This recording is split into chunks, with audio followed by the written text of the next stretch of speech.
এই বাবু এই পিছনে আসো।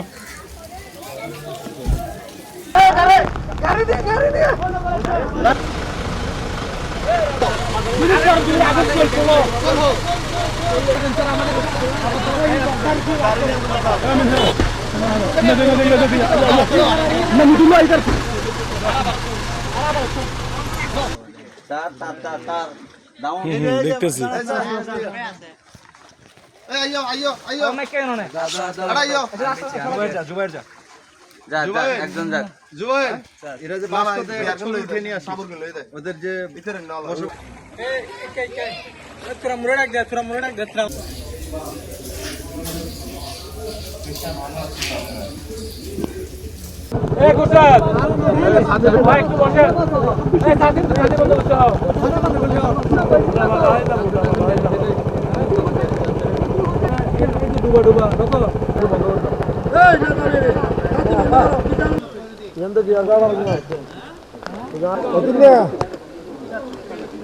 বারো ঘন্টার সুপার অ্যাবজর্পশন পাওয়ার এবং লিকেজ ফ্রি ফিচার নিয়ে এলো কিডস্টার ডায়াপার।